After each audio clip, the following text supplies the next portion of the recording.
कैसे हैं आप लोग। मैं राहुल चौधरी आपका एक बार फिर से स्वागत करता हूं, अभिनंदन करता हूं अपने YouTube channel mind growth coaching centre में। तो बच्चों, आज हम तीसरे दिन में आ चुके हैं। आज हमारा थर्ड डे है। तो आज थर्ड डे में हम दो टॉपिक को कवर करने जा रहे हैं जो सबसे इंपॉर्टेंट टॉपिक है। ये यूपी पॉलिटेक्निक एंट्रेंस एग्जाम की सबसे इंपॉर्टेंट टॉपिक है और जिसका नाम क्या है, लघुगणक और द्विघात समीकरण। जो हमारी पहली चैप्टर होगी वो लघुगणक है और सेकंड क्या होगी, द्विघात समीकरण। ये दोनों चैप्टर क्या है, बड़ा इंपॉर्टेंट है हमारे आने वाले एंट्रेंस एग्जाम के लिए। तो इस पूरी वीडियो को अंत तक देखने का प्रयास करें। जहां पे आपको डाउट हो हमें तुरंत कमेंट के द्वारा बताएं या हमारे व्हाट्सएप नंबर पे हमें तुरंत व्हाट्सएप करें। हमारा व्हाट्सएप नंबर बिल्कुल नोट कर लें। हमारा व्हाट्सएप नंबर है 9936242392। ठीक है बच्चों। और एक बार फिर से अगर आप हमारे न्यू व्यूअर हो तो प्लीज हमारे चैनल को सब्सक्राइब कर लें और जो बेल की घंटी उसको बजाना तो बिल्कुल ना भूलें, क्योंकि वही एक चीज है जो जब भी मैं आपको वीडियो अपलोड करूंगा तो आपको वो नोटिफिकेशन आपको देगा कि हाँ वीडियो अपलोड हो चुकी है, ताकि कोई भी वीडियो मिस नहीं हो सके। तो बच्चों, मैं फिर से बताऊंगा कि बड़ा इंपॉर्टेंट चैप्टर है, बड़ा इंपॉर्टेंट आज लेक्चर होने वाले हैं। तो पूरी वीडियो को अंत तक देखने का प्रयास करें और हमें अंत में जरूर बताएं कि आपको वीडियो कैसा लगा। तो चलिए स्टार्ट करते हैं। तो बच्चों, सबसे पहले हम बात करेंगे कि ये लघुगणक है क्या। तो आप मेरी बातों को बिल्कुल ध्यान से समझने का प्रयास करेंगे और अगर आप लघुगणक के बेसिक चीजें समझ गए तो आपके लिए ये क्वेश्चन या ये चैप्टर बड़ा आसान हो जाएगा। ठीक है। तो आप मेरी बातों को बिल्कुल समझने का प्रयास करेंगे कि अगर कहीं भी आप मेरी बातों को समझेंगे, अगर कहीं भी a⁴ बराबर x लिखा हुआ है ना, यानी ये क्या हमारा a क्या हमारा आधार है और उस आधार पे क्या है m हमारा घात है और ये x क्या है उसका मान है। इसे क्या बोलते हैं हम लोग, इसे हम बोलते हैं घातांकीय रूप। ठीक है। तो कहीं ना कहीं घातांकीय रूप को हम लघुगणकीय रूप और लघुगणकीय रूप को हम घातांकीय रूप में चेंज कर सकते हैं। तो अगर आप ये चेंजमेंट समझ गए, इन दोनों के बीच का जो कन्वर्जन समझ गए, तो आपका 40% क्या हो गया, आपका लघुगणक बिल्कुल आसान हो गया। ठीक है। तो ये चीज हमारा है। तो अगर हम इसको लॉग में चेंज करेंगे तो लॉग लघुगणक में क्या होता है, हमें लॉग का इस्तेमाल करना पड़ता है, LOG, जहां L भी हमारा स्मॉल लेटर होगा, O भी होगा, J भी होगा, G भी होगा। ठीक है। यहाँ पे एक यहाँ पे होता है, एक यहाँ पे टोटल होगा और बराबर करके हमारा टोटल होगा। ये इसकी फॉर्मेट होती है। आप लघुगणक का ये फॉर्मेट होती है। यहाँ पे क्या लिखेंगे हम लोग, आधार का इस्तेमाल करेंगे। ठीक है। यहाँ पे हम क्या लिखेंगे, जो हमारा मान है मान लिखेंगे और यहाँ पे क्या लिखेंगे हम लोग, घात लिखेंगे। ये आप मेरी बात को समझने का प्रयास करेंगे, आप मेरी बात को समझने का बिल्कुल प्रयास करेंगे कि हम घातांकीय रूप को, इस घातांकीय रूप को हम लघुगणकीय रूप में चेंज कर सकते हैं। तो लघुगणकीय रूप फॉर्म कैसा होता है, पहले लॉग इस्तेमाल करेंगे। इससे जो लॉग का जो आधा है नीचे लिखेंगे, क्या लिखेंगे, नीचे आधार लिखेंगे और बड़े जो बॉक्स में क्या लिखेंगे, हम इसके मान लिखेंगे और जो इक्वल्स के बराबर है उसे क्या लिखेंगे हम लोग, घात। तो यहाँ पर मेरी बात समझोगे, यहाँ पे ए हमारी क्या है, ये हमारा आधार है। ठीक है। यम हमारी क्या है, घात है और एक्स क्या है हमारा, कहीं ना कहीं इसका मान है। यानी कि अगर हमने ए को m तक लिखा, यानी कि हमने m गुणे m कहां तक लिखा है, m तक, तो उसकी जो वैल्यू होगी वो x है। तो हम क्या बोलेंगे, ये हमारा क्या आधार है, m क्या है, a पे घात है और x क्या है, इन दोनों की वैल्यू है, इसका वैल्यू है। ठीक है ना। तो अगर इसको हम चेंज करेंगे लघुगणकीय रूप में, तो मैंने भी जस्ट कहा कि लॉग होता हमारा, ऐसे फॉर्मेट बना लेंगे, छोटी सी बॉक्स होगा आधा लेंगे, फिर पूरा बॉक्स लेंगे, यानी पूरा लेंगे, उसके बाद बराबर करके पूरा। यानी जब इसको चेंज करेंगे तो यहाँ क्या रखेंगे हम लोग, आधार रखेंगे, यहाँ क्या होगा, मान होगा, मैंने लिखा है, और यहाँ पे क्या होगा, हमारा घात होगा। तो अगर इस चीज को हम चेंज करना चाहें तो क्या हो जाएगा, हमारा आधार कितना है, 2 है कि नहीं है, मान कितना हमारा है, सॉरी आधार हमारा कितना है, a है, मान कितना हमारा x है। ठीक है। तो हम x को थोड़ा बड़ा लिखेंगे और हमारा पास जो घात कितना हमारा यम है। तो बच्चों इससे पढ़ेंगे क्या, इससे पढ़ेंगे आधार a पर x का लघुगणक यम है। तो बच्चों से क्या पढ़ेंगे कि आधार a पर x का लघुगणक क्या है, यम है। आपको बात समझ आई। लेकिन कभी कभी अगर ऐसा हो तो कहीं अगर लिखा हो 2 की पावर 3 बराबर 8, ठीक है, तो यहाँ पे क्या हो गया हमारा, 2 हमारा क्या हो गया, आधार हो गया, है कि नहीं है, 3 हमारा क्या हो गया, घात हो गया और 8 क्या हो गया हमारा, ये हमारा हो गया मान हो गया। यानी कि 2 को अगर हम 3 बार लिखेंगे और दोनों को मल्टीप्लाई करेंगे, 2 गुणे 2 गुणे, तो हमारे क्या आएगा, 8 आएगा। तो 8 हमारा मान मानेंगे। तो इससे हम लघुगढ़ के रूप में कैसे लिखेंगे? मैंने फॉर्मेट कहा है कि पहले लॉग लिखोगे, अब इस लॉग का जो आधा लेंगे तो हम इसका आधार लिखेंगे, पूरा लेंगे तो इसका मान लिखेंगे, और बराबर करके क्या लिखेंगे हम लोग? इसका घात, है कि नहीं है? तो इसको अगर हम लिखने का प्रयास करेंगे तो हमारा आधार कितना हो गया? 2 हो गया, तो 2 हम लिखेंगे छोटा सा। क्लियर? मान हमारा कितना हो गया? 8, तो हम 8 लिखेंगे बड़ा सा, और हमारा घात कितना है? तो 3, तो 3 लिखेंगे हम यहाँ इक्वल्स के बाहर। इसे क्या पढ़ेंगे? इसे पढ़ेंगे आधार 2 पर 8 का लघुगणक क्या है? 3 है। बच्चों से क्या पढ़ेंगे? आधार 2 पर 8 का लघुगणक क्या है? 3 है कि नहीं है? आप मेरी बातों को बिल्कुल समझने का प्रयास करेंगे। अगर कहीं ऐसा लिखा हुआ है 1 पे पावर 3 बराबर 1, तो इससे क्या करेंगे? हम लिखेंगे, फटाफट लिखेंगे लॉग, बेस क्या हमारा 1 है, वैल्यू हमारी क्या है? 1 है, और घात क्या है? 3, तो क्या होगा? तो इसे क्या बोलेंगे? आधार 1 पर 1 का लघुगणक क्या होगा? 3 होगी, है कि नहीं है? ये तो ये बिल्कुल आसान है। तो हमने अभी क्या सीखा कि हम कैसे घातांकीय रूप को लघुगणक के रूप में चेंज कर सकते हैं। अब इसके बाद हम समझेंगे कि कैसे हम लघुगणकीय रूप को घातांकीय रूप में चेंज कर सकते हैं। ये जब तक हम ये चेंजमेंट समझेंगे नहीं, तब तक हम सवाल को आसानी से नहीं कर पाएंगे। अगर ये बदलाव समझ जाते हो तो हम फटाफट इसको बदल के सवाल को इजीली और विद ट्रिक के साथ इसको हम सॉल्व कर सकते हैं। चलिए, तो अगर कहीं भी लिखा हुआ ऐसा, अगर आप सपोज करो कहीं ऐसा लिखा हुआ लॉग, ठीक है, लॉग 2 16 बराबर 4, है ना? तो आपको बिल्कुल दिमाग में रखना है कि लॉग के बगल में क्या होता है? आधार होती है, और ये क्या होता है? इसकी वैल्यू होती है, और ये क्या होता है? हमारा ये घात होता है। तो फटाफट कर लो, तो 2 पे पावर 4 बराबर 16, है कि नहीं? यानी 2 को अगर 4 बार लिखेंगे, 2 दूनी 4 दूनी 8 दूनी 16, तो क्या आएगा? 16 आएगा। तो ये क्या हमारा लघुगणकीय रूप, और ये क्या है? घातांकीय रूप। तो कहीं ना कहीं बिल्कुल आसान है ये अगर आप इस चीज को समझ जाते हो कि लघुगणकीय रूप को घातांकीय रूप में और घातांकीय रूप को लघुगणकीय रूप में, तो बिल्कुल हमारे लिए क्या हो जाएंगे? ये सवाल को हल करना बिल्कुल आसान हो जाएंगे, है कि नहीं है? तो बच्चों, इस चैप्टर में हम क्या पढ़ेंगे? साधारण लघुगणक के बारे में पढ़ेंगे। ये साधारण लघुगणक क्या होता है? यानी कि वह लघुगणक जिसका आधार क्या हो? 10 हो, तो उसे क्या बोलते हैं हम? साधारण लघुगणक। ये बात को बिल्कुल याद कर लेंगे कि वह लघुगणक जिसका आधार क्या हो? 10 हो, तो उसे क्या बोलेंगे हम लोग? साधारण लघुगणक। और लघुगणक का जो पूर्णांक होता है उसको हम पूर्णांक बोलते हैं, और लघुगणक का वह भाग जो या तो दशमलव में हो या तो वो भिन्नों में हो, तो उसे बोलते हैं हम लोग अपूर्णांश, है कि नहीं है? ये टोटल चीजें बिल्कुल आसान आपको समझना है। इसके बाद इसमें बहुत सारी चीजें फार्मूला है, हम फार्मूला के बारे में भी समझेंगे। तो ये चीज तो पहले समझ गए कि हमारा 2 पे पावर 3 बराबर 8 होता है, तो 2 हमारा आधार है, 3 हमारा घात है, और 8 क्या है? इसकी वैल्यू है। तो इसे हम लॉग में कैसे चेंज करेंगे? लॉग 2 हमारा बेस हो जाएगा, और 8 बराबर 3। इसे पढ़ेंगे क्या? आधार 2 पे 8 का लघुगणक 3 है। पढ़ेंगे इसको कि आधार 2 पर 8 का लघुगणक 3 है कि नहीं है? तो ये पहली फॉर्मूला के बारे में हम समझेंगे कि अगर आप मेरी बात को समझने का प्रयास करेंगे कि अगर लॉग ए हो, यानी बेस हमारा बराबर हो, और उसमें एक संख्या हो, क्या हो? वो m गुणे n के रूप में, तो यहां पे बीच में क्या है? गुणे है, तो इसको हम अलग अलग प्लस के रूप में लिख सकते हैं। यानी कि यदि log base A M N का वैल्यू क्या होगी? Log base A M plus log base A N. कब? जब हमारा बेस बराबर होगा। और अभी हम इस चीज को क्लियर करेंगे क्वेश्चन में। सेकंड क्या है कि यदि लॉग ए, यह हमारा क्या बेस है, यम पे पावर एन है, अगर यम पे पावर एन है तो एन क्या हो जाएगा? हमारा लॉग से पहले आ जाएगा, और फिर वही हम लिख देंगे लॉग ए बेस ए और एम, है कि नहीं? लेकिन अगर ऐसा भी हो कि होगी लॉग ए, यानी आधार पे भी हमारा घात है और जो हमारे बी है उस पे भी घात है, तो पहले क्या करेंगे हम? पहले जो यम है, आप मेरी बात समझेंगे, यहां पे आप इसको ऐसे कर लेंगे, ये हो जाएगा हमारा, हो जाएगा एन बटे यम। यहां चीज आप बिल्कुल समझने का प्रयास करेंगे कि अगर लॉग बेस पे भी हमारा पावर हो और जो हमारी बी की जो वैल्यू है उस पे भी पावर हो, तो जो वैल्यू होती है उसको हम सबसे पहले लिखेंगे, और जो हमारी बेस पे पावर होगी तो उसको हम वैल्यू के बटे में लिखेंगे, यानी कि इसके बटे में लिखेंगे। यहां मेरी बात समझने का प्रयास करेंगे, तो ये क्या बनेगा? एन बटे M log base A B, है नहीं?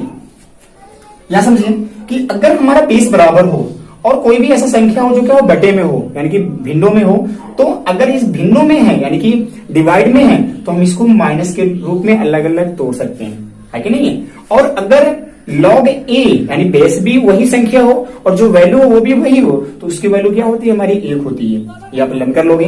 और log a की वैल्यू क्या होती है, 0 होती है। और log 10 की वैल्यू क्या होगी, हमारी 1 होती है।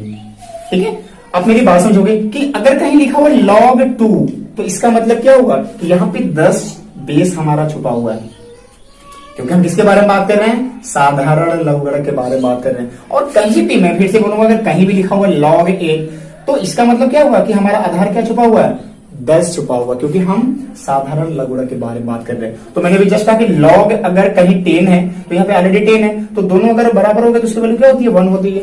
सेम वही समझना है आपको, सेम वही समझना है कि अगर कहीं भी आधार नहीं है तो वहां हम क्या मानेंगे, आधार 10 मानेंगे। और 10 आधार मानकर क्या करेंगे, उसको हम हल करेंगे, है कि नहीं है। तो चलिए, जो सबसे इंपॉर्टेंट क्वेश्चन है उसको हल करने का हम प्रयास करते हैं, बिल्कुल आसान मेथड और बिल्कुल ट्रिक के साथ। ये हमारी पहली क्वेश्चन है। क्वेश्चन क्या, हमारा log bc/a² plus log ac/b² plus log ab/c²। बच्चों ये 2015 के एग्जाम में आ चुका है। तो देखिए, मेरी बात समझने का प्रयास करें। ये सीधे मैंने आपके सामने बिल्कुल रखा फॉर्मूला, ताकि फॉर्मूले का हम इस्तेमाल करके इसको करने का प्रयास करें, ताकि आपको बेटर समझ आ सके। ठीक है, तो यहां मेरी बात समझेंगे, यहाँ पे क्या है, यहाँ बेस तो है नहीं, तो बेस क्या मानेंगे, हम 10 मानेंगे। मैंने आपसे पहले भी कहा कि जहां पे बेस नहीं होंगे वहां पे बेस क्या छिपे होंगे, 10। ये तो हमने देखा कि बीच में क्या है हमारा, यहाँ भी हमारी प्लस है, यहाँ भी प्लस है। और यहाँ पे साफ साफ लिखा फार्मूला कि अगर दोनों के बीच में प्लस हो तो हम उसकी जो वैल्यू है उसको हम गुणे के रूप में लिख सकते हैं, उसके हम वैल्यू को गुणे के रूप में लिख सकते हैं। तो हम सीधे क्या करेंगे, गुणे के रूप में लिखेंगे इस फार्मूले से, फार्मूला नंबर 2 से। फार्मूला नंबर 2 सीधे से बोला कि यदि log a, बेस हमारी a है, पे m वैल्यू है, प्लस log a हमारी बेस पे वैल्यू n है, तो बीच में अगर प्लस है तो दोनों m और n वैल्यू को हम दोनों सीधे मल्टीप्लाई कर सकते हैं। करिए मल्टीप्लाई। तो यहाँ पे हमारे पास कितने वैल्यू है, हमारे पास 3 वैल्यू है, तो हम तीनों को सीधे मल्टीप्लाई करेंगे, लिखेंगे log। तो यहां हमारे पास क्या हो गया, bc/a² गुणे ac/b² और गुणे ab/c²। तो बच्चों यहाँ पे बिल्कुल समझने का प्रयास करेंगे। यहाँ पे 2a है तो a क्या बन गया, कट गया, a² कटेगा। यहाँ b है, यहाँ b है, तो क्या हमारा b² कटेगा। यहाँ c है और यहाँ c है, तो हमारा क्या कटे, c²। यानी कि सारे कट गए। क्या हो गया, हमारे सारे कट गए। ये आपको नहीं काटना तो आप ऐसे भी लिख सकते हो, log यहाँ पे जब मल्टीप्लाई करोगे तो एक यहाँ a है, यहाँ है, तो a² इंटू यहाँ b है, यहाँ b है, तो b² इंटू यहाँ भी c है, यहाँ भी c है, तो c²। और नीचे वही दिया हुआ a² गुणे b² गुणे c²। और आपने देखा तीनों वैल्यू क्या है, बिल्कुल सेम है, तो इसको हम सीधे ऐसे भी काट सकते हैं। आप यहाँ भी काट सकते हो, फटाफट हमें टाइम को बचाना है, हम ऐसे भी कर सकते हैं। तो क्या हमारा log 1 आ गया। और बच्चों log 1 की वैल्यू क्या होती है, हमारी 0 होती है। तो है कि नहीं आसान है, ये बिल्कुल आसान है। तो यहाँ पे log 1 की वैल्यू क्या होती है, 0, इसको आपको लर्न करना पड़ेगा। और log 10 की वैल्यू क्या होती है, 1। तो बच्चों अब हम इस सवाल को हल करने का प्रयास करेंगे। ये हमारा क्वेश्चन क्या है, log base 2 8, log base 8 4 और log base 2 4 और log base 4 2।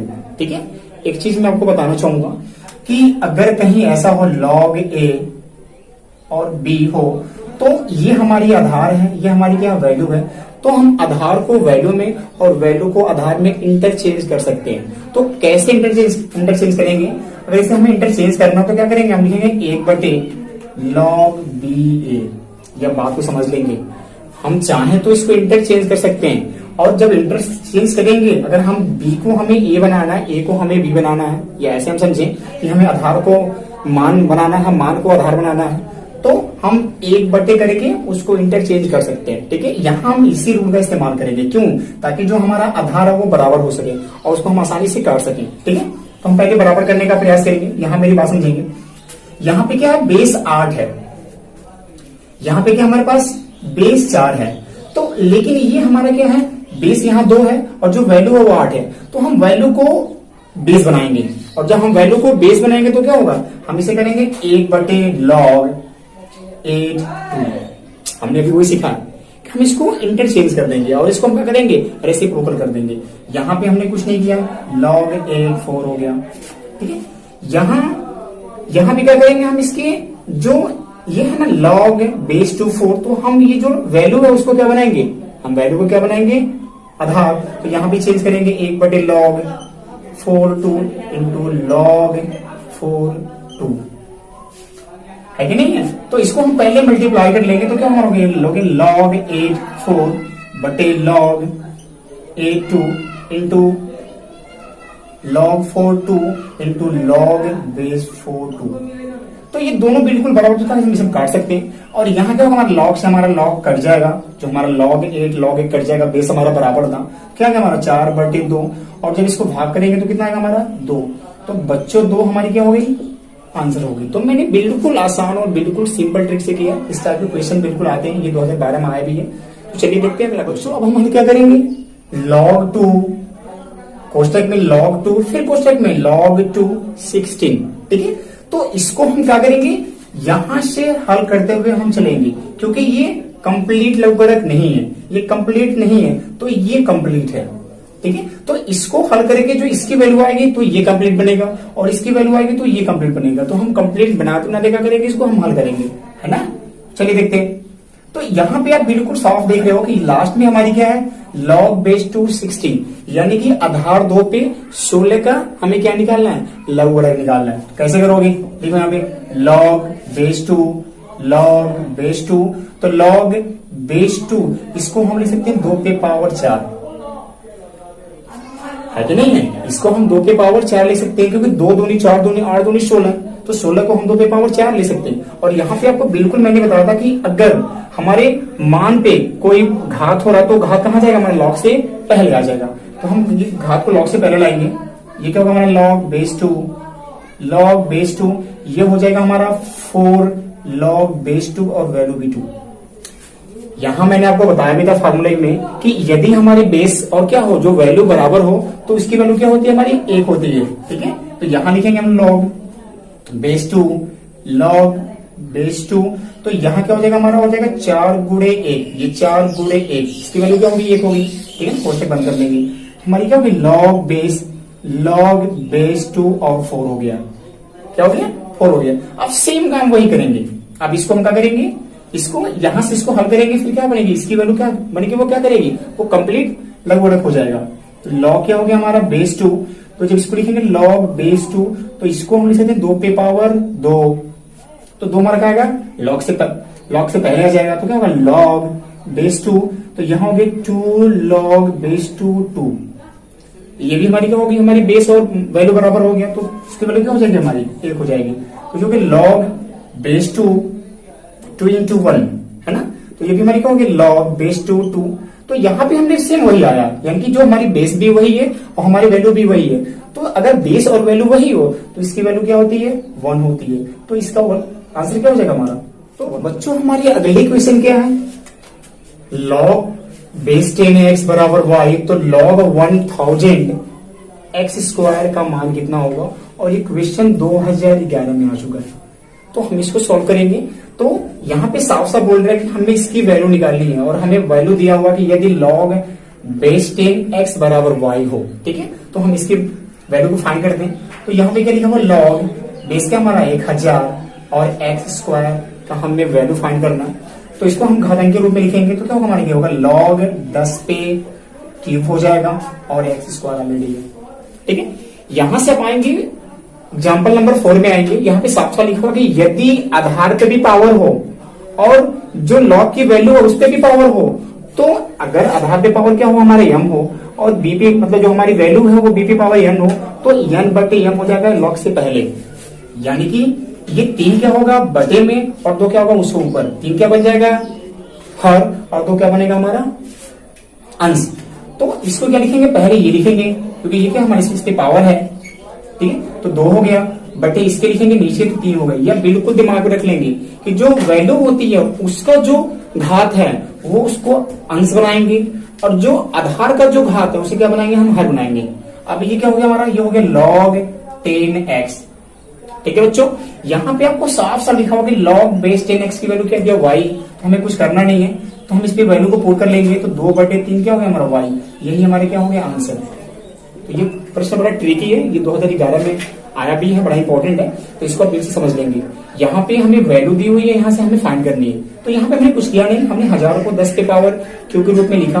तो मैंने जस्ट कहा कि जो वैल्यू है उसकी जो पावर होगी वो उसको अंश बनाएंगे, और जो आधार है उसकी जो पावर होगी उसको हम हर बनाएंगे। तो हमने क्या लिखा 2/3, और इसकी वैल्यू हमें दिया वो साफ साफ y, तो हमने क्या लिखा 2/3 y। ये क्या हो गया हमारा आंसर। तो चलिए देखते हैं हमारी क्वेश्चन क्या है। वो क्या बोल रहा है कि x बराबर log बेस बी ए, y बराबर log बेस सी बी और z बराबर log बेस ए सी। तो x y z की वैल्यू कितनी होगी। यहाँ पे x की वैल्यू दी हुई है, ये y की वैल्यू है और ये z की वैल्यू। तो कह रहा कि x y z कितना होगा। ठीक है, तो हम पहले वैल्यू रखेंगे, करेंगे log बेस बी ए गुणे log बेस सी बी और गुणे log बेस ए सी। ठीक है, आप मेरी बात को समझने का प्रयास करेंगे। तो अगर कहीं भी, ये मेरी पहली चीज को समझने का प्रयास करेंगे, यहाँ पे बेस है और वहां पे क्या वैल्यू है, तो हम बेस वैल्यू को अलग अलग बटे में लिख सकते हैं। कैसे लिखेंगे, मेरी बात समझेंगे। यहां लिखेंगे log a बटे log b। आप मेरी बात समझेंगे। इसको हम वैल्यू, मतलब यहां हम इसको जो बेस है, बेस को छोड़कर, बेस अगर हम ए भी मान सकते हैं, तो बेस को छोड़कर हम चाहें तो इसको हम वैल्यू को मानकर log a बटे log b लिख सकते हैं। यहां लिखेंगे तो यहां भी हम यही कर सकते हैं। तो क्या होगा log b बटे क्या होगा log c होगा। यहां लिखेंगे तो क्या होगा log a बटे क्या होगा हमारा log c होगा। क्या ऐसे कर लो, log c बटे क्या होगा हमारा log a होगा। ठीक है ना, पहले इसको लिखेंगे फिर नीचे वाले लिखेंगे। तो यहां क्या होगा log a से हमारा log a कट गया, log b से log b कट गया, log c से log c कट गया। तो इसकी वैल्यू क्या आ गया हमारा 1। तो x y z की वैल्यू क्या आ गई 1। तो एक बार फिर से समझेंगे। मैंने कहा कि अगर कहीं भी लिखा हुआ है log base a value b, तो हम इसको चाहें तो हम इसको अलग अलग लिख सकते हैं बटे के रूप में। यहाँ पे बेस क्या हमारा a, तो अगर हमें बेस को हटाना है तो हम इसको ऐसे भी लिख सकते हैं log b बटे log a। इस दोनों में हमारा बेस क्या होता है, बेस e हम मान सकते हैं। तो हम इसको ऐसे भी लिख सकते हैं। ये बिल्कुल दिमाग में रख लो, इस टाइप के क्वेश्चन भी हमारे एग्जाम में आते हैं। तो हमने क्या किया, दोनों को अलग अलग करके बटे में हमने लिख दिया, और चाहे तो हम ई भी न लिखे तो कोई दिक्कत नहीं है। यानी बेस वहां हमारा वही बेस है जो 10 होता है। ठीक है, यानी कि यहाँ पे मैंने आपसे कहा भी पहले कि जहां पे बेस ना वहां पे क्या मानेंगे 10 मानेंगे। तो हम इसको बटे में ऐसे लिख सकते हैं। इसको आप दिमाग। तो बच्चों जो हमारी अगली जो क्वेश्चन क्या है वो है हमारा log base 4 x square plus 2x minus log base 4 x plus 2 बराबर 2। तो कह रहे हैं यहाँ पे x की वैल्यू कितनी होगी। हमारे पास 4 ऑप्शन है, x बराबर 18, x बराबर 24, x बराबर 16 और इसमें से कोई नहीं। ठीक है, तो ये बिल्कुल आसान है। तो हम यहां से लेंगे। हमारे पास क्वेश्चन क्या है कि log बेस 4 और x स्क्वायर प्लस 2x, ठीक है, माइनस log बेस 4 और x प्लस 2 बराबर 2। तो ये फार्मूला क्या करेंगे, हम इसको हल करेंगे फार्मूला नंबर 5 से कि यदि 20 में माइनस हो और इसकी बेस बराबर हो, और तो इसके वैल्यू को हम क्या कर सकते हैं, डिवाइड करके नोट कर सकते हैं। यानी कि इसमें लास्ट में हमारा बेस क्या है 4 है, अब बीच में क्या माइनस। तो ये जो वैल्यू हुई हमारे से, अगर हमने m मान लिया तो इसे हम n मान लिया, तो हम इसे m बटे n के रूप में लिख सकते हैं with the help of formula number 5।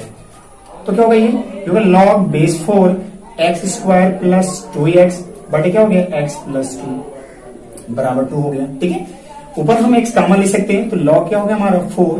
अगर हम ऊपर x कॉमन लेंगे तो क्या बचेगा, ये बचेगा हमारा x प्लस 2 बटे x प्लस 2 क्या हो गया बराबर 2। तो x प्लस 2 हमारा क्या हुआ, कट गया। तो ये हमारा क्या हो गया log 4x बराबर 2। ठीक है, तो बच्चों ये किस रूप में है, ये लघु गणकीय रूप में है, लघु गणक रूप में है। तो इसे क्या करेंगे, हम घातांक के रूप में चेंज करेंगे। तो मैंने आपसे कहा भी था कि ये हमारा आधार होता है, तो आधार हमारा हो गया। ये क्या होती है हमारी, ये हमारी घात होती है, तो हमने घात लिख दिया। ये क्या होती है, हमारी वैल्यू होती है। तो जब इसको हमारी, तो x की वैल्यू क्या होगा 4 गुणे 4, यानी 4 चौके तो हमारा 16 आ गया। तो s की वैल्यू हमारी क्या होगी 16 आएगी। तो ऑप्शन सी क्या हमारा सही है। यहाँ मेरी बात समझोगे, ये क्या है लघु गणक रूप है, और मैंने कहा कि लघु गणक रूप में क्या होता है, ये हमारा बेस होता है, ये उसका घात होता है, ये वैल्यू होता है। तो पहले बेस नोट करेंगे, फिर उसका घात नोट करेंगे, फिर वैल्यू। तो वैल्यू ऑलरेडी यही निकालना हमें। तो 4 पे पावर 2 है, तो 4 गुणे 4 यानी 4। तो बच्चों अब हम बात करेंगे कि ये द्विघात समीकरण क्या है। ठीक है ना, तो मैंने कहा भी कि ये द्विघात समीकरण नाम से ही काफी है, हम नाम से ही पता कर लेंगे चीज क्या है। इसका नाम क्या है कि द्विघात, यानी कि द्विघात में क्या होता है, दो घात, यानी वह समीकरण जिसमें क्या हो, मैक्सिमम क्या हो, दो घात हो। तो आप ऐसे समझेंगे कि किसी भी कोई भी समीकरण द्विघात तभी होगा जब वो दो क्राइटेरिया को पास करेगा। पहले क्या है हमारी क्राइटेरिया कि उसमें केवल एक क्या हो, एक चर हो, और जो चर का पावर हो, जो चर की घात हो, वो क्या हो, मैक्सिमम दो है। आप मेरी बात को समझेंगे कि द्विघात समीकरण वो तभी होगा जब केवल उसमें एक चर हो और उस चर पे जो मैक्सिमम पावर होगा, वो जो मैक्सिमम घात होगा, वो क्या होगा, दो होगा। तो क्या बोलेंगे, दो घात, द्विघात समीकरण। ठीक है, इसके फॉर्मेट क्या होते हैं, इसके फॉर्मेट क्या होते हैं, ये होता है ax² plus bx plus c। यहाँ देखो, यहाँ पे x² है, यहाँ पे x है, यानी कि इसमें केवल एक चर है जो कि हमारा x है। तो यहाँ पे हमने देखा कि पावर दो है, यहाँ पे क्या होता है, हमारा पावर ऑलरेडी छुपा होता है, तो मैक्सिमम के पावर क्या हमारा दो है। तो हम क्या बोलेंगे कि ये द्विघात समीकरण है, ये क्या हमारी द्विघात समीकरण है। तो आज द्विघात की हम सारी चीजें बात करेंगे कि विभक्तिकर क्या होता है, हम इसको कैसे सॉल्व करेंगे। ठीक है, तो इन चीजों को समझने से पहले हम आपको एक एग्जाम्पल दिखाएंगे कि हम इस द्विघात को कैसे सॉल्व करेंगे। और अगर इस मेथड से सॉल्व नहीं कर पाएंगे तो हम क्या इस्तेमाल करेंगे, श्रीधराचार्य का सूत्र का इस्तेमाल करेंगे। अभी हम आपको ये भी सिखाएंगे। तो चलिए सबसे पहले हम एक एग्जाम्पल के द्वारा ये समझने का प्रयास करते हैं कि द्विघात समीकरण को हम हल कैसे करेंगे। तो आप कल्पना करोगे हमारे पास क्या है, एक समीकरण है जो क्या है, x² प्लस 5x, ठीक है, और प्लस 6 है। आप इसको कल्पना करोगे कि क्या हमारा ये समीकरण है, तो आपको पहले इसके बारे में समझना है। तो ये जो x के पास जो कोफिशिएंट्स होता है, ये हमारा क्या होता है, ये हमारा होता है अल्फा प्लस बीटा। आप मेरी बात समझने का प्रयास करोगे तो रैखिक समीकरण में क्या होता है, केवल एक घात होते हैं, इसीलिए उसमें केवल एक ही हल होगा और उसमें केवल एक ही मूल होगा। द्विघात में क्या होते हैं, हमारे दो घात होते हैं, तो इसमें क्या होगा, दो मूल होगा और आंसर भी क्या होगा, दो होगा। कहने का मतलब साफ साफ है कि जितने पावर होंगे वही हमारे उतने हमारे क्या होंगे, उत्तर होंगे, आंसर होंगे, और उतने ही हमारे क्या होंगे, मूल होंगे।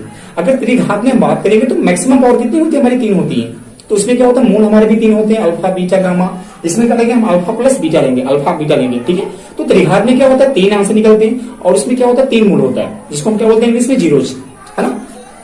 तो जो x के पास कोफिशिएंट्स है, जो x के पास कोई अंक है, वो क्या होता है, अल्फा प्लस बीटा का मान होता है। और जो अचर है, जो बिल्कुल अचर है, अचर क्या होता है, 5 हो, 6 हो, 7 हो, तो वो होता है हमारा अल्फा इंटू बीटा। यह बिल्कुल समझ लेंगे, जो चर के पास जो अंक है वो क्या होंगे, अल्फा प्लस बीटा, और जो अचर पद है वो क्या होंगे, हमारा अल्फा इंटू बीटा। क्लियर हो गया। अगर कभी कभी क्या होता है कि अगर x² के पास कोई संख्या आ गया तो इस संख्या को क्या करते हैं हम लोग, अचर पद से पहले मल्टीप्लाई कर लेंगे, तो अब इसको हम मानेंगे अल्फा इंटू बीटा। क्लियर, हम बाद में समझेंगे। तो हम पहले इस चीज को समझने का प्रयास करते हैं। तो इसको हम हल कैसे करते हैं, हमको क्या करना है कि इन्हीं के दोनों के बीच में तोड़ना है, यानी जो 5 को हमको क्या करना है, ऐसे दो अंकों के बीच में तोड़ना है कि जोड़े घटाएं तो 5 आए और गुणा करें तो 6 आए। यहां बिल्कुल आपको साफ दिख रहा है कि ये अल्फा प्लस बीटा है, तो 5 को हमको अल्फा प्लस बीटा में तोड़ना है, यानी कोई अल्फा लेंगे कोई बीटा लेंगे कि दोनों को जोड़े तो 5 आए और उन्हीं का अगर मल्टीप्लाई करें तो 6 आए। तो चलिए देखते हैं। तो ये क्या होगा हमारा, ये हो जाएगा हमारा 2 + 3 = 5 और 2 × 3 = 6, यानी कि हमने जोड़ा, संख्या हमारी सेम वही है 2 3, तो हमने जोड़ा तो 5 आया और हमने गुणा किया तो 6 आया। तो आपको हर कंडीशन में, हर जो द्विघात होगा आपको यही करना है, यानी कि जो x के पास जो संख्या होगी, जो x का कोफिशिएंट्स होगा उसको हमें जोड़ना है, यानी दो संख्या उसको जोड़ को ऐसे दो संख्या खोजना है कि दोनों को जोड़े कि इसके मान के बराबर आए और उसी को मल्टीप्लाई करें तो जो अचर पद है उसके बराबर आना चाहिए। ठीक है, तो इसको हम लिखेंगे कैसे, इसको लिखेंगे हम x², हम केवल इसी को लिखेंगे, बाकी 6 को हम छोड़ देंगे वैसे ही। क्या लिखेंगे हम लोग, 2x + 3x + 6। यहाँ पे कितने पद हो गया, हमारा 4 पद हो गया। तो यहाँ पे हम इसको ग्रुप कर लेंगे, यहां से ग्रुप कर लेंगे, यहां से हम x कॉमन लेंगे तो क्या होगा, हमारा x + 2 हो जाएगा, और यहाँ पे हम +3 कॉमन लेंगे तो क्या हो गया, x + 2 हो गया। यहाँ पे दोनों बराबर होना चाहिए, तभी क्या होगा, आपका आंसर सही माना जाएगा। ठीक है, अब यहाँ क्या हो गया, हमारा केवल 2 पद हो गया, तो अब इस दोनों पद में से हम कॉमन लेंगे। कॉमन क्या, हमारा x + 2 है, तो अगर हमने x + 2 कॉमन लिया तो क्या बचा, हमारा x + 3, तो ये हमारा क्या हो गया, गुणनखंड। और इसके आंसर क्या होगा, ऐसे कर लेंगे तो x प्लस 2 बराबर 0 और x प्लस 3 बराबर 0, तो x का हो गया -2 और x का हो गया -3। तो हमारे कितने आ गए मूल, -2 और -3। मैंने कहा कि जितने पावर होंगे उतने हमारे आंसर आएंगे। तो हमारा मूल कितना हो गया, -2 और -3, है कि नहीं है। तो ये बिल्कुल इसी तरह से हम इसको सॉल्व करेंगे। लेकिन अगर ये सॉल्व नहीं हो पाता, अगर ये सॉल्व इस मेथड से नहीं हो पाता, तो हम क्या इस्तेमाल करेंगे, श्रीधराचार्य का सूत्र, जो क्या होता है -b plus minus √b² - 4ac बटे 2a। ठीक है ना, क्लियर। चलिए, तो इसके बाद जो इसका जो फार्मूला हम उसके बारे में बात करेंगे। तो जो द्विघात समीकरण है उसका व्यापक रूप क्या होता है, ax² plus bx plus c। ये मैंने पहले बता दिया। ये विविक्तीकरण, ये विविक्तीकरण क्या होता है, जिसको हम d से मानते हैं, d से हम इसको इंडिकेट करते हैं, और इससे क्या होता है वैल्यू b² - 4ac। ये बड़ा इंपॉर्टेंट, आप इसको याद कर लेंगे, विविक्तीकरण। ठीक है, ये क्या होता है हमारी b² - 4ac, क्योंकि इसी के मान से हम मूल की जो प्रकृति है उसको हम फाइंड करेंगे। अगर आप ये फॉर्मूला याद कर लोगे तो हम बहुत बड़े बड़े सवाल को हल कर सकते हैं। यानी कि मूल की जो नेचर है कि मूल वो किस टाइप का है, मूल हमारा वास्तविक है या असमान है, या वास्तविक या अवास्तविक है, या परिमेय है अपरिमेय है, तो ये तभी फाइंड कर पाएंगे जब आपके पास ये b² - 4ac का फॉर्मूला हो। यानी पहले हम मान को रखेंगे, वैल्यू निकालेंगे डी का यानी कि विविक्तीकरण का, और उसके बाद हम फाइंड करेंगे कि हमारे क्या है, वास्तविक है या असमान है, वास्तविक है या समान है। तो अभी हम बात कर रहे हैं, तो ये विविक्तीकरण है और इसकी फॉर्मूले क्या होती है, b² - 4ac। और मैंने भी जैसे कहा कि अगर आप इस फार्मूले से इसको हल नहीं कर पाएंगे तो क्या हम इस्तेमाल करेंगे, श्रीधराचार्य का फार्मूला इस्तेमाल करेंगे, जो क्या होता है हमारा -b plus minus √b² - 4ac बटे 2a। तो चाहे इससे हल करेंगे चाहे इससे हल करेंगे, हमारा आंसर क्या आएगा, एक ही आएगा। इसका इस्तेमाल कब करेंगे, जब हम उसको दो भागों में तोड़ नहीं पा रहे हैं। ठीक है, इसे करेंगे। तो मैंने भी जस्ट कहा कि द्विघात में दो मूल होते हैं। कितने होते हैं मूल हमारा, अल्फा और बीटा। तो अल्फा प्लस बीटा यानी कि मूलों का योग, फॉर्मूला क्या होता है -b बटे, और अल्फा इंटू बीटा यानी कि मूलों का गुणनफल क्या होता है, c बटे। ये बिल्कुल आप याद कर लेंगे। अब हम बात करेंगे मूलों की, जो मूल हमारे उसका नेचर क्या होगा, उसकी प्रकृति क्या होगी। तो मैंने अभी जस्ट कहा कि अगर हम जो d का मान निकालेंगे, जो हम, और d की वैल्यू क्या होती है, b² - 4ac, इसका फॉर्मूला है। तो अगर हम b² - 4ac निकालते हैं और उसका वैल्यू 0 से बड़ा आता है, आप मेरी बात समझेंगे। अगर जो d की वैल्यू हमने निकाला यानी कि b² - 4ac की हमने जो वैल्यू निकाला, तो अगर वो 0 से बड़ा है तो उसके मूल क्या होंगे, उसके मूल वास्तविक और असमान होंगे। क्या होंगे, वास्तविक और असमान। और फिर से अगर वही d का मान 0 आ जाता है, यानी जो d की वैल्यू क्या होती है, b² - 4ac, तो अगर b² - 4ac का मान हमारा क्या आ गया, 0 आ गया, तो उसके मूल क्या होंगे, वास्तविक और समान। चलिए, और यदि जो d की वैल्यू है यानी कि b² - 4ac की जो वैल्यू है, अगर वो क्या होती है, अगर वो 0 से छोटी आती है, छोटी मतलब क्या होता है, मतलब माइनस में आता है, -1 आता है, -2 आता है, -3 आता है, तो उसके मूल क्या होंगे, काल्पनिक होंगे। उसके मूल क्या होंगे, काल्पनिक। ठीक है ना। और d क्या कंडीशन है कि अगर d की जो वैल्यू है वो 0 से बड़ा आ रहा है, मतलब बड़ा क्या आ रहा है, 1 आ रहा है, 2 आ रहा है, 3 आ रहा है, मतलब पॉजिटिव में आ रहा है, और पॉजिटिव में आने के बाद उसकी जो वैल्यू आ रही है d का, वो पूर्ण वर्ग है, मतलब 4 है या 9 है या 16 है। तो अगर पूर्ण वर्ग है तो क्या होंगे, उनके मूल परिमेय होंगे। उनके मूल क्या होंगे, परिमेय होंगे। अगर वही फिर से अगर d की वैल्यू क्या हो, 0 से बड़ा हो, लेकिन उसके जो d की वैल्यू हो वो पूर्ण वर्ग न हो, तो क्या होंगे, वो अपरिमेय होंगे। ठीक है ना। तो चलिए हम सवाल को हल करते हैं और सवाल को हल करने का प्रयास करते हैं, जो भी इंपॉर्टेंट क्वेश्चन है, ताकि आपको पहले हमारी क्वेश्चन क्या है, क्या बोल रहा है कि यदि x² - 16s प्लस k बराबर 0 और इसके मूल अगर समान हो, अगर मूल से क्या हो, समान हो, तो k का हमें मान निकालना। तो यहाँ पे साफ साफ लिखा हुआ कि मूल समान कब होगा, जब d का वैल्यू क्या आएगा, 0 आएगा। जब d की वैल्यू क्या होगा, हमारा 0 आएगा। तो यहाँ लिखेंगे हम लोग b² - 4ac बराबर 0, यानी यही तो d का है ना फॉर्मूला, चाहे d बोले चाहे क्या बोलेंगे, b² - 4ac। तो अगर इसकी वैल्यू 0 होती है तब क्या होता है, वो हमारी क्या होती है, समान होता है। तो साफ साफ बोल रहे हैं कि यदि इसके मूल समान हो तो k का मान निकालिए। तो चलिए, तो यहां से देखेंगे, तो यहाँ पे a का मान क्या होगा हमारा, यहाँ से 1 हो जाएगा, b का मान क्या है, -16 है, और c का मान क्या हमारा k है। यहाँ पे a का मान क्या है, 1 है, b का मान क्या है, -16 है, और c का मान क्या है, k है। मान रखिए, तो b² हमारी क्या है, -16 का होल स्क्वायर -4, a क्या हमारे पास 1 है, c के हमारे पास k है बराबर 0, है कि नहीं है। यहाँ पे बिल्कुल साफ साफ दिख रहा है कि हमारा क्या रहा है कि बी स्क्वायर माइनस 4ac, तो बी हमारी क्या है -16, तो क्या करेंगे -16 का स्क्वायर हो जाएगा।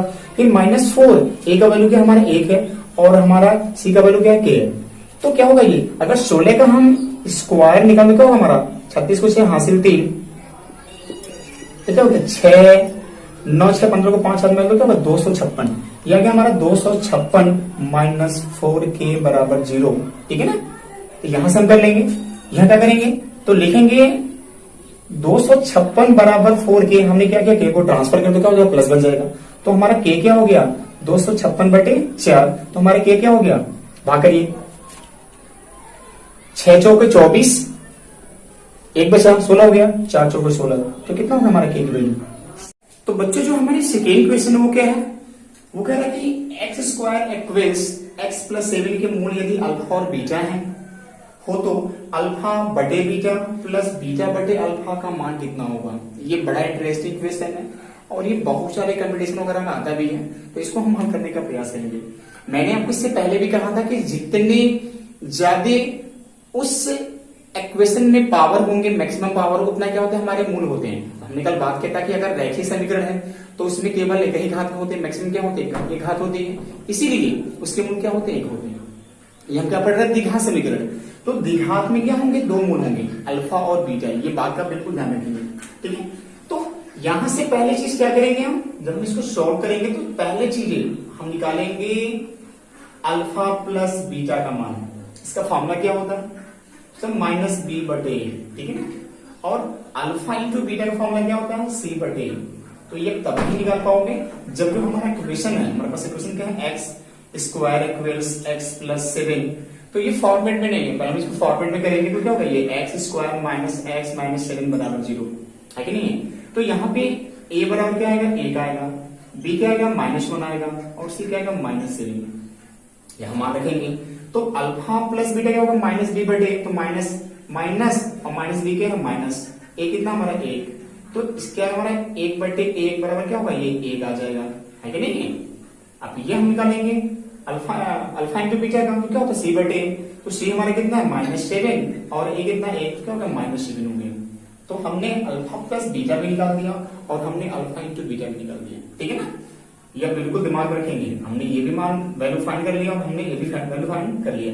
अब निकालना क्या हमें अल्फा बटे बीटा प्लस बीटा बटे अल्फा, तो ये भिन्न है, तो भिन्न को हम क्रॉस मल्टीप्लाई करेंगे, यहां से यहां करेंगे क्या होगा हमारा अल्फा स्क्वायर आएगा, यहां से करेंगे ना बीटा स्क्वायर आएगा और आएगा अल्फा इंटू बीटा।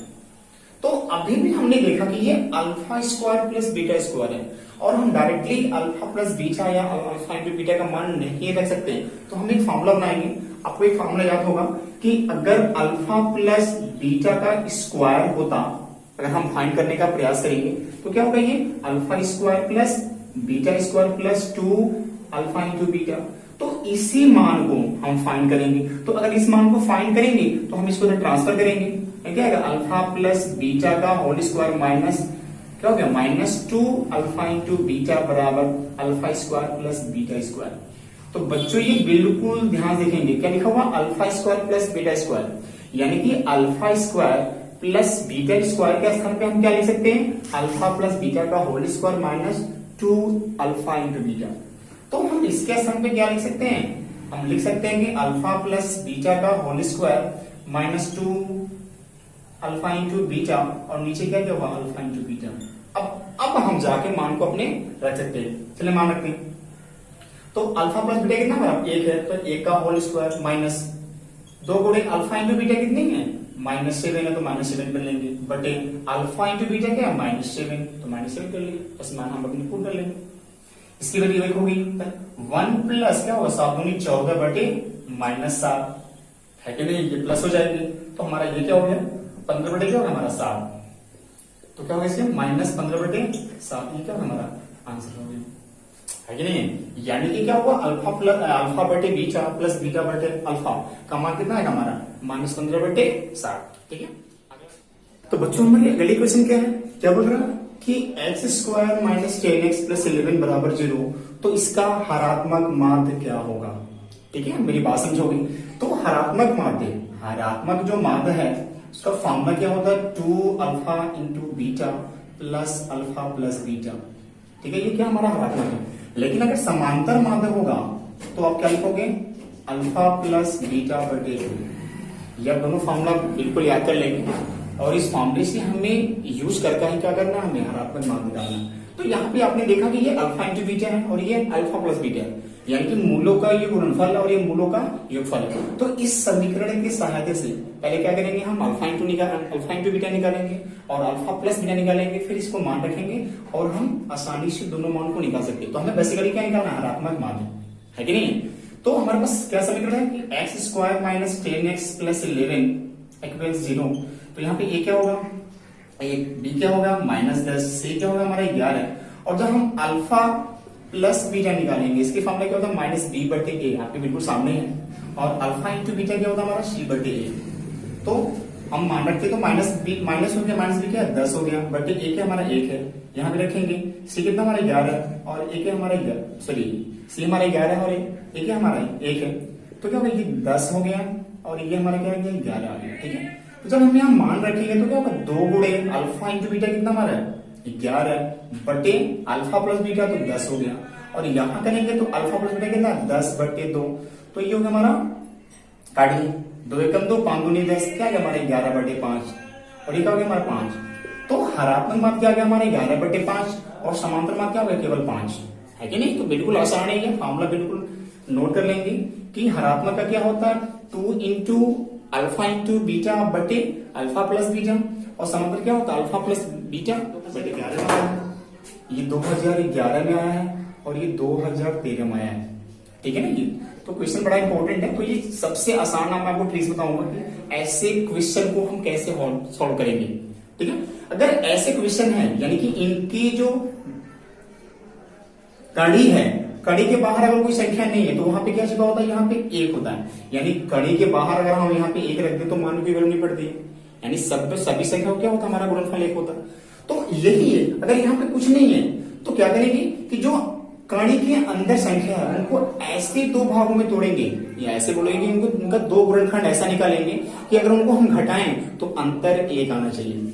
तो 2 गुणे 1 भाई 2 एकम 2 और जब घटाएंगे तो 2 माइनस 1 क्या हो गया 1 ही आएगा। क्यों हमने 1 क्यों लाया, क्योंकि इसके कड़ी के बगल में 1 छुपा हुआ है, वहां पे 2 होता तो हम अंतर 2 लाते हैं। या मेरी बात बिल्कुल समझ लो कि मैं आपको एडवांस में बता रहा हूँ ताकि आपको दिक्कत ना हो आगे चलेगी।